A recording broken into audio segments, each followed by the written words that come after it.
இயேசு உங்களை நேசிக்கிற பிரியமானவர்களை இந்த நாளில் ஆண்டவர் நம்மளோட பேசும்படியாய் வேதத்திலிருந்து சில வசனங்களை கூட வாசித்து நாம் அறிந்து கொள்ளக்கூடிய, ஆண்டவர் நம்மளோடு பேசக்கூடிய, நாம் அபியாசப்படுத்தக்கூடிய காரியங்களை பார்ப்போம். நியாயாதிபதிகளின் புஸ்தகம் 4வது அதிகாரம் 4வது வசனம் முதல் 7வது வசனம் இப்படியாக சொல்லுகிறது. அக்காலத்திலே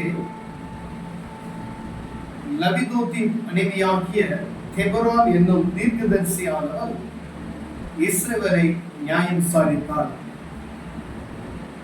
அவள் எப்ராயிம் மலை தேசமான ராமாவுக்கு பெத்தேலுக்கும் நடுவில் இருக்கிற தெபொராளின் பேரிச்ச மரத்தின் கீழ் குடியிருந்தார்.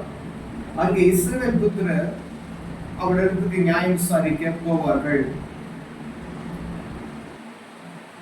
அக்காலத்திலே லபிதோத்தின் மனைவியாகிய தெபொராள், பாருங்க வேத புஸ்தகத்துல இந்த தெபொராளை பத்தி தெபொராளை போல அப்படின்னு சொல்லி நம்ம ஜெபம் பண்ணுவோம். தெபொராளை போல நல்ல தைரியம் உள்ள ஸ்திரியா வரணும்னு சொல்லி பாருங்க. ஒரு குடும்ப பெண் என்பதை அந்த அவருடைய கணவனுடைய பெயரையும் குறிப்பிட்டு சொல்லப்பட்டிருக்கிறதை நாம் வாசிக்க முடிகிறது. பிரியமானவர்களே, குடும்ப தலைவியா இருக்கக்கூடிய நாம் என்ன செய்ய வேண்டும், என்ன செய்வோம் அப்படின்ற ஒரு சூழ்நிலை எல்லாருக்கும் கர்த்தருடைய பிள்ளைகளுக்கு நான் ஹவுஸ் ஒய்ஃபா இருக்கிறேன் அப்படின்னு மாத்தணும் அப்படின்னு சொல்லிட்டீங்க அப்படின்னா அது நம்மளால என்ன செய்ய முடியும் அப்படின்னு நீங்க நினைச்சிடக்கூடாது. பாருங்க, இவங்க ஒரு குடும்ப தலைவர், ஒரு கணவன் மனைவியா தான் வாழ்றாங்க. அவங்க தான் தீர்க்கதரிசியா இருக்கிறாங்க. அவங்க கிட்ட போய் என்ன செய்வாங்கன்னா, ஜனங்கள் இஸ்ரவேல் ஜனங்கள் எல்லாம் போய் தீர்க்கதரிசி ஆண்டவருடைய வார்த்தைகளை கேட்பதற்காக கடந்து செல்வார்கள். அப்படிப்பட்ட ஒரு குடும்பத்தில் இருக்கக்கூடிய ஒரு சகோதரியிடம் ஆண்டவர் பேசுகிறார் பாருங்க. அப்ப ஆண்டவருக்கும் அவங்களுக்கும் எவ்வளவு ஒரு நல்ல நெருக்கமான ஒரு தொடர்பு இருக்கும் என்பதை நாம் முதலில் புரிந்து கொள்ள வேண்டும். அநேக நேரங்களில நாம் குடும்பத்தை நடத்துவதில் மாத்திரம் கவனத்தை செலுத்தி கொண்டு இருக்கிறோம். ஆனால் ஆண்டவர் நம்மளோடு பேசுவார் என்கிற அந்த காரியத்தை நாம் மறந்து போய்விடுகிறோம். பிரியமானவர்களே, ஒவ்வொரு சகோதரி மாறியும் அறிந்து கொள்ள முடியாது. இந்த நாள்ல தெபொராளை போல நாம் மாற வேண்டும் ஜெபம் செய்கிறோம்.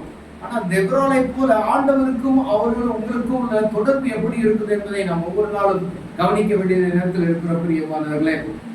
பாருங்க, அவர் ஒரு தீர்க்கதரிசி சொல்றார். ஒரு இஸ்ரவேல் மக்கள் ஒரு நெருக்கமான ஒரு சூழ்நிலை இருக்கும்போது ஆண்டவர் நேரடியாக இந்த தெபொராளிடம் பேசுகிறார். நீ இப்போ அந்த ராஜா சொல்ற அந்த காரியம், அவள் நப்தலியின் தேசத்தில் இருக்கிற அபினோகாமின் குமாரன் பாராக்கை வரவழைத்து, பாராக் என்ற ஒரு ராஜா ஒரு மனிதனை வரவழைத்து, நீ நப்தலி புத்திரரும் செபுலோன் புத்திரரும் 10,000 பேரை கூட்டிக் கொண்டு தாபோர் மலைக்கு போக கடவா என்றும், நான் யாமின் சேனாதிபதியாகிய சிசேராவையும் அவன் ரதங்களையும் அவன் சேனைகளையும் கீசூர் பள்ளத்தாக்களை உன்னிடத்துக்கு வர எடுத்து அவனை உன் கையிலே ஒப்பு கொடுப்பேன் என்றும் இஸ்ரவேலின் தேவனாகிய கர்த்தர் உனக்கு கட்டளையிடவில்லையா என்றார். ஆண்டவர் சொல்றார், உனக்கு கட்டளையிட்டார், நீ போ அப்படின்னு. அவனால முடியாதுன்னு சொல்றான். நாம என்னால நீ வந்தேன்னா தான் போக முடியும். அவளுக்குள்ள இருக்கக்கூடிய அந்த ஒரு ஆண்களுக்கு ஒரு பய உணர்வு இருக்கிறது. ஏன்னா அவர் பெரிய 100 ரதங்களை, இரும்பு ரதங்களை வைத்திருக்கிறார். இரும்பு கரம் கொண்டு ஒடுக்கிறார். பின்ன வேற வசனத்தை வாசித்தோம்னா இஸ்ரவேல் ஜனங்களை கடுமையாக அந்த இடத்துல ஒடுக்கினார்கள் என்கிறதை நாம் வாசிக்க முடியும். அப்படிப்பட்ட சூழ்நிலை இருக்கும்போது ஆண்டவருடைய வார்த்தை வருகிறது. அப்பதான் வச்சுருக்க பயந்துட்டு, இல்ல நீ ஏன் கூட வந்தா நான் போறேன் அப்படின்னு சொல்றான். அப்பதான் தெபொராளுடைய அவர் சொல்ற தெபொராள் சொல்லுகிறதை நாம் பார்க்க முடியும். நான் வந்தேன்னா ஒரு பெண்ணிட்ட தேசத்தை கையில ஒப்பு கொடுத்தாரு அப்படின்னு சொல்லிட்டு ஒரு வார்த்தை வந்துடும், நீ போ அப்படின்னு சொன்னாலும் அவன் பயந்துகிட்டு, இல்ல நீ வந்தானா நான் வரேன் போ அப்படின்னு சொன்னதுமே ஆண்டவர் அந்த தேசத்தை ஒப்பு கொடுக்கிறதை நாம் பார்க்க முடியும். பிரியமானவர்களே, அப்படியானால் ஒரு தைரியமான ஒரு சூழ்நிலை, ஒரு தீர்க்கதரிசி ஆகிய ஒரு ஸ்திரீ. இரண்டாவது பாருங்க, அவங்களுக்குள்ள இருக்க ஆண்டவருக்கு அவங்களுக்குள்ள தொடர்பு. மூன்றாவது காரியம் என்ன, நல்ல தைரியமான ஒரு ஸ்திரீ. எத்தனை பேருக்குள்ள இப்படிப்பட்டதான தைரியம்? ஒரு தேசம் சாதாரணமானது கிடையாது.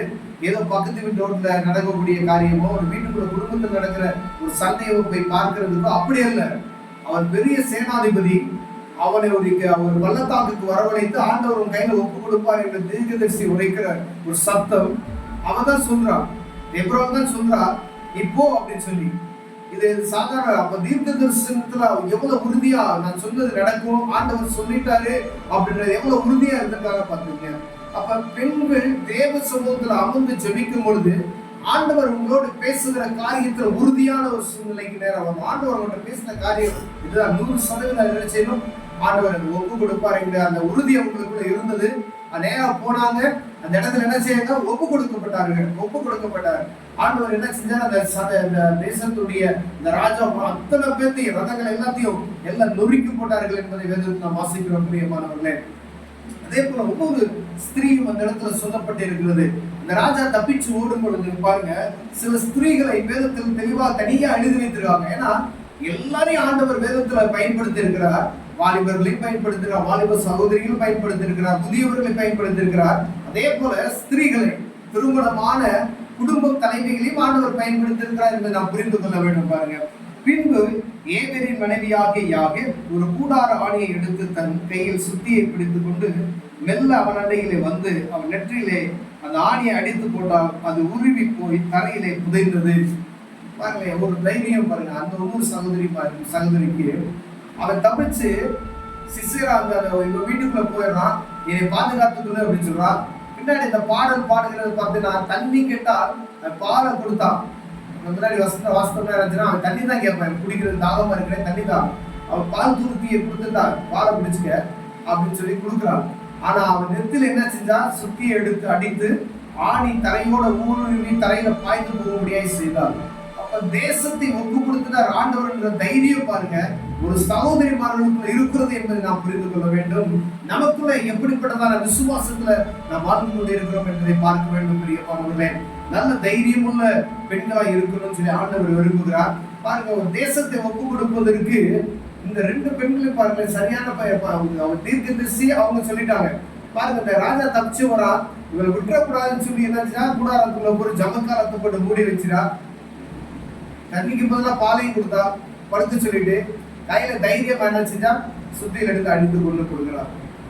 இப்ப ஆண்டவருடைய காரியத்துல நாம் ஒவ்வொரு நாளும் ஜாக்கிரதை உள்ளதா இருக்கணும். குடும்பத்தை நடத்துவது மாத்திரமல்ல, அந்த குடும்பத்தை நடத்தக்கூடிய காரியத்திலும் ஆண்டவருடைய கரம் நம்மோடு இருக்கிறதா. இப்ப தேவ சமூகத்துக்கு போறோம், தீர்க்கதரிசியா நினைச்சாங்க தேவ சமூகத்துல அதிக நேரம் செலவு பண்ணியிருப்பாங்க, தீர்க்கதரிசனம் சொல்ல போறாங்க. அவங்க ஊழியக்காரங்கன்றதை நம்ம என்ன செய்யறோம், தெபொராளை போல ஆகணும், தெபொராளை போல வல்லமையை தாருமானவரை ஜெபம் செய்கிறோம். தெபொராளை போல ஜெபம் செய்கிறோமா, தேவ சமூகத்துல நேரங்களை செலவு செய்கிறோமா என்பதை பார்க்கும்படியா நம்ம என்ன செய்யறோம், அழைக்கப்படுகிறோம். பிரியமானவர்களே, இந்த தெபொராளுக்குள்ள இருந்த குணங்களுக்கு இடத்துல வரணும். ஆண்டவரே, இந்த அந்த சுத்தி அடித்து கொண்ட பாருங்க, பின்பு யாகேலுக்குள்ள இந்த தைரியம் இடத்துல வரணும் ஆண்டவரே அப்படின்னு சொல்லி ஒவ்வொரு நாள் ஜெபம் செய்கிறோம்.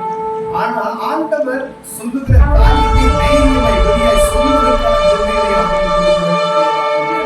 ஒவ்வொரு நாளும் குடும்பத்துக்கு மாத்திரம் ஜெபிக்கணும், அவங்க பேசுறதுக்கு ஜெபிக்கணும். அந்த ஆண்டவர் உங்களோட இடை கொடுப்பார். ஒருவேளை நீங்க அந்த தேவசனுடைய நேரத்தை சரியா கொடுக்கல அப்படின்னு சொன்னா ஆண்டவர் இடை கொடுக்கறத நான் புரிந்து கொள்ள முடியாது. புரியுமானே, ஏன் நீங்க ஒவ்வொரு சகோதரிமார்களும் நீங்க இதை பார்த்து கொள்ள அன்பு சகோதரி ஒவ்வொருவரும் நீங்க குடும்ப தலைவியா இருக்கலாம்.